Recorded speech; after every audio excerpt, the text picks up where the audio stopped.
As I'm sure you all are familiar with by now, six people were tragically murdered in Highland Park in Chicago and dozens more injured during a 4th of July celebration by Robert Crimo III. And tragically unironically, this happened on the nation's Independence Day in the midst of everything that's going on. It's really to no surprise that these things continue to happen as they're encouraged to happen, as little action is ever taken. President Joe Biden came out and said the following: Jill and I are shocked by this senseless gun violence that has yet again brought grief to an American community on this Independence Day.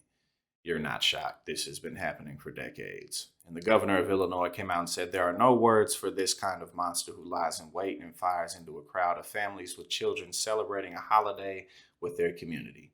And I couldn't agree with him more on that. But now the question is, what's going to be done about it? 4th of July attack.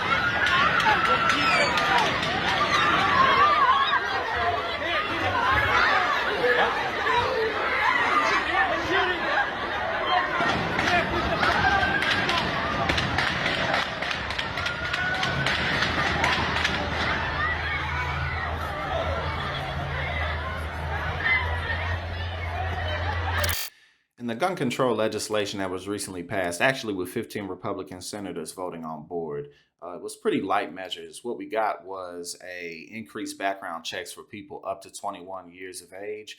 There's still no universal background checks, and the minimum age to purchase semi-automatic rifles was not raised up to 21.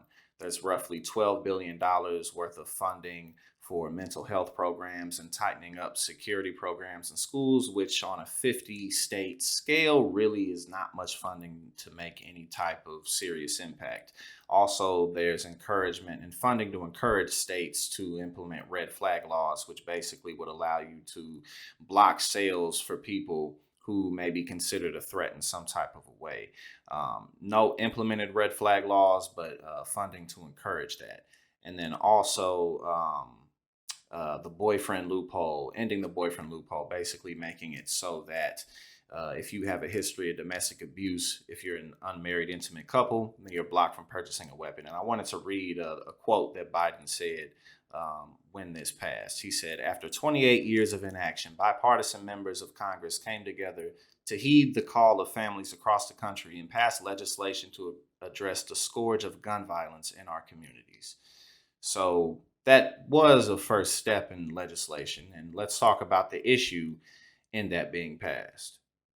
So, of course, moving forward, again, the fact that we can't get universal background checks, the fact that we can't get, the minimum age to purchase semi-automatics up to 21, and not even to say that just those two measures would like eliminate all the mass shootings. Just pointing out that the measures that we did get are very lightweight. But the fact that the Senate came together, the House came together to pass this means that Republicans are going to be able to lean on that. We already passed gun laws, and look, it's still happening. So there's no point in us going further. So again, that really is the issue, and a good example of no matter what it is that you believe for politically, you have to fight for as much of the deal that you can get and not back down so easily. Because again, now that we've passed this, as these shootings continue to happen, Republicans will be able to say, well, we've already passed this legislation, so what of it now? So moving forward, we'll have to see what new Democrats do going into Congress and how the GOP combats further action on gun control laws.